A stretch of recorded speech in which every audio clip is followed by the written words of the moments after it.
Hi guys, welcome to Selassie Sports GH.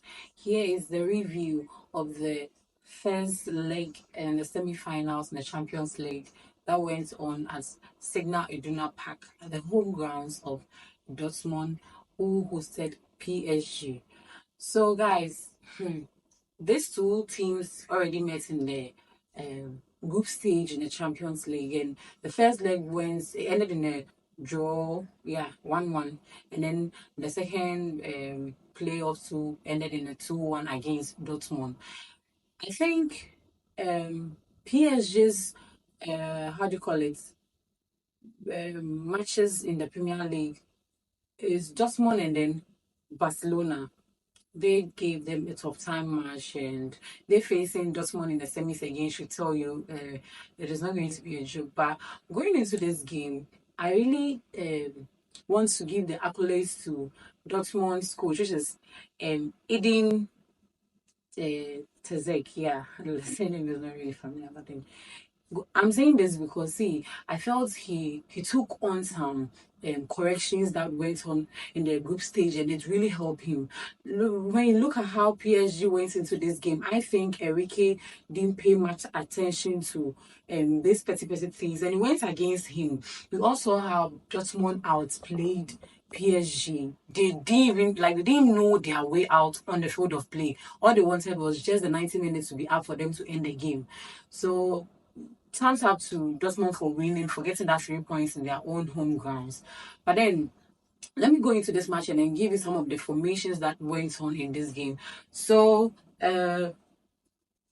Dortmund went in with the formation 4-2-3-1, and then PSG also went in with the formation 4-3-3, or no, attacking minded. So, one thing that Dortmund did that really went on well for him was how he paid attention to his formation in terms of doing the transition games. See, one beautiful thing that a coach will always do is to look at his opponent's main pivots, like his opponent's main ball progressor. Do you get it? If you are able to locate that player, you know how to take him out of that match, or you know how to double up your loads on him to take him out of the match. Because when their progressor is unable to give accurate passes to their midfielders to do, or to carry on the attacking midfielders to carry on to the attackers, it becomes a problem. And that was what the Dortmund team did today, and it worked out perfectly for them. I'm saying this because looking at how they transition the transition went in that game,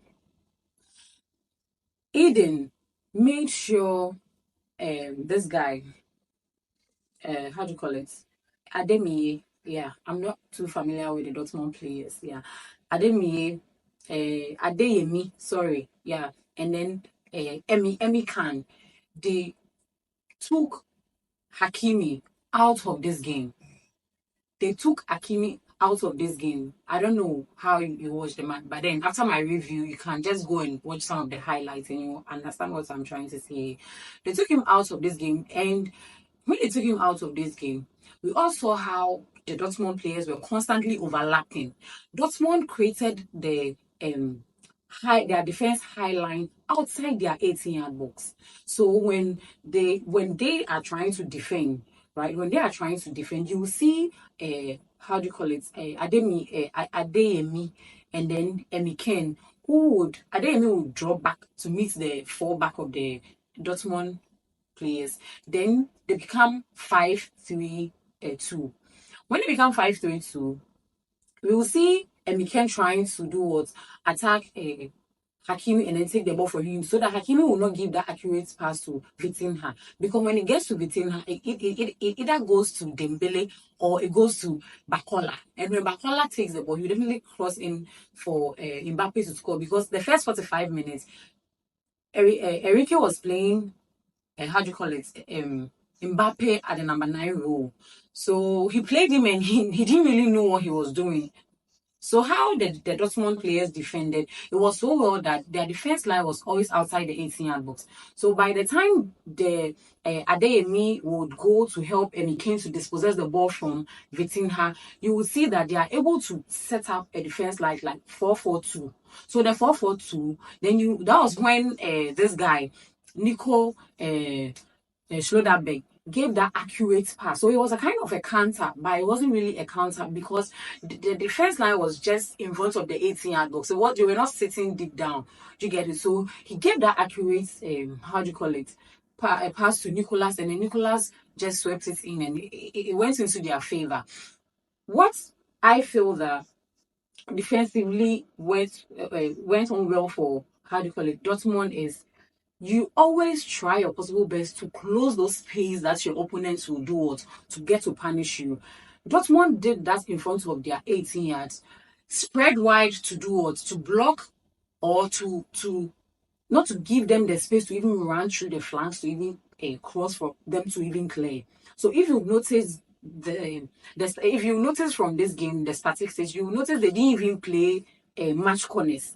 There wasn't much corners. Why? Because we all know how PSG would be giving intensive pressing, and the Dortmund back four will be clearing here and there or blocking those crosses. But because they were trying to defend outside the 18-yard box, trying to create that defense line just right after the center line, whenever they clear the ball, they take the ball from them. It doesn't go to the corner for them to get a corner in possession to in favor of PSG. So defensively, Dortmund was on point. Midfield wise, too, they had Adeyemi, Emikan, and then Marcel Zaptes, who were constantly standing in front of their defense line just not to create that space in front of Dembele, Mbappe, and then Kolo Umwani, who came in to sub Bakola in the second half. See, it was just a beautiful match to watch. Looking at how they they dispose the ball from the PSG players so swiftly, trying to take Hakimi out. So the defense line was working perfectly, and their, how do you call it, their midfield too was working perfectly. They were just giving the accurate passes to their outfronts, their attackers, and then they were trying. I think even Dortmund could have scored more than one. Yeah, looking at the true and swift passes, accurate passes they were giving their attackers. But anyway, and then let's see the defensive of PSG as well. I think today they were just they performed in a shambolic way. In as much as Dortmund wasn't giving them that space for them to run and then play their true passes, I think what the defenders could have done better was just to try to do what? Give an accurate airball pass. Because accurate airball pass sometimes gets to Dembele or Mbappe very well. They're able to take that ball, break on it, and then maybe give a one or two passes to. Enrique didn't play Lee today too. I don't know why he didn't introduce Lee, because when you look at their first leg with Barcelona, Lee was part, and Lee and Vitinha's influence in the midfield is very, very good and then on point, especially when you have Bakola in front. So I don't know why he didn't play him. Well, that's the coach's decision, and it went against him today. I think Enrique's decision really affected him badly. So their defense shape was not really working well, and the midfield too. I didn't really enjoy Vitinha today. So because Hakimi was not getting that accurate pass to how do you call it, Vitinha, for him to lay those true passes to them. We also saw how Mbappe was just feeling sick. He took Bakola out and then introduced Kolo Muani just to double Dembele and then Mbappe at the right hand side. But it still didn't work. Why? Because their main pivot, their main football progressor was taken out, which was Hakimi. So that's what went against PSG today, and Enrique couldn't find anything to do. So when I want to rate my players for today, Sancho did very, very well, and I loved how the Dortmund coach Edin Terzic or whatever, he decided to take that low tempo from Sancho, because he saw how they were giving him that close marking. So then he shifted it to where Adeyemi's side, and it worked perfectly for him. For them to go and focus on Hakimi, take the ball from him, and then do what's just play. And that was a very nice and intelligent way of playing. So today, Sancho is my man of the match, and Adeyemi too was good in defending and then attacking. Thumbs up to him. And then Brian Diggs. This guy was so wasteful today. He was so wasteful today. But let's see what he will do in the second leg. Mbappe too wasn't really in the match today. So my man of the match just goes to Sancho for taking on defenders and then taking that accurate passes and just doing everything in the match today. Yeah, so that's my take on PSG Dortmund first leg semi-final match. Yeah, so let's go to Real Madrid and then Bayern. Real Madrid and then Bayern. Tuchel and Ancelotti. Come on, these two coaches really made us enjoy the game yesterday. So going into this match, the Bayern Real Madrid game. See, as a Real Madrid fan, not Miss Kakra, but then when I saw how Tuchel was so relaxed, seeing how his players were playing, it looked like this man came in or portrayed some attitude of saying he's coming to score Real Madrid. He was coming to score as in his home ground. Fine, it's your home grounds. No two ways about it. You won from the first 20 minutes in that game. You were playing, you were creating chances.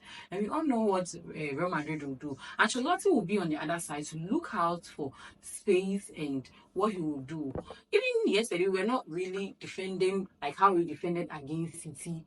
But come on, you took the lead. Stanley was just wasteful from the very beginning, but later in the game got to that first pull from his left hand side, and then he took that shot, and it became a goal for him.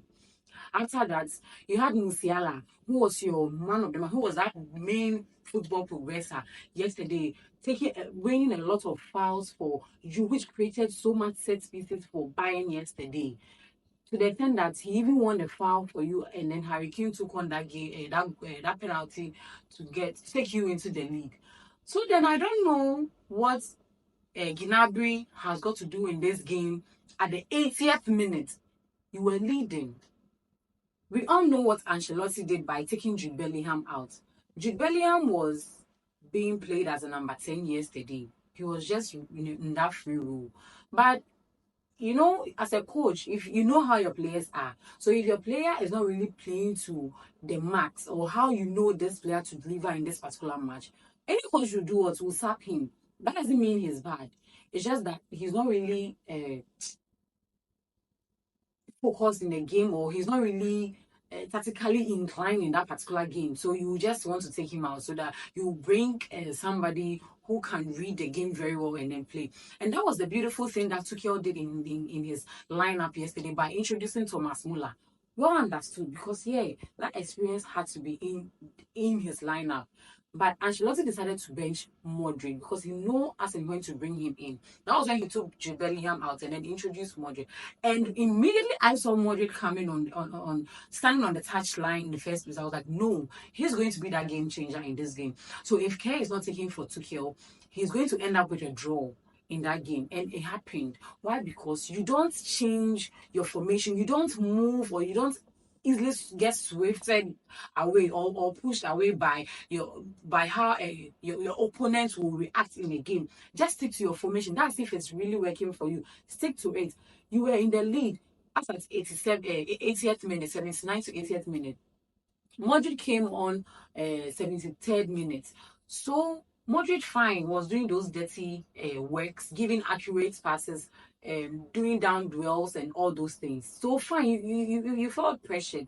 But look at how your players were still in the game, dominating and then playing 50-50 with Real Madrid, because Real Madrid was looking for a goal to do was to end that game in a draw. So you went ahead to do what? To change Sunday, and then you brought on Gnabry. I thought you were going to bring on a defender, because we all know that Gnabry is not really good in defending as compared to what offensive wise. He's not really good in that. So why don't you bring him if you know that your opponent needs a goal to like equalize with you? You brought in Gnabry, and Gnabry was so focused in doing the offensive roles more than the defensive one, and then it went against you. Vinicius was able to get that accurate pass from the midfield, and then he did was he just ran through the 18-yard box, took your defenders on, and then created a foul, a silly foul from Rodrigo, and it ended up being towards a penalty. They equalized. So going to how do you call Bernabeu, it's not going to be easy for you. We will close the roof and then we will cook you. Yeah, so it's simple, no two ways about it. But it was a beautiful match, and it was well detailed with formation, tactics and everything. It was just nice to watch. So let's all wait patiently for the second leg, and I'll definitely bring you a preview on the second leg. Please don't forget to subscribe to Selassie Sports. Please don't forget to subscribe to Selassie Sports. Don't forget to share Selassie Sports handle with your friends. I beg you. You can follow me on X, not only on YouTube. I'm active on TikTok and I'm active on IG as well. Please follow me. Follow me. I beg you, follow me. I need this. Follow me and let your friends follow me. I cannot go without you. I love doing this with you. My name is Doris, and then stay tuned on my channel. Bye.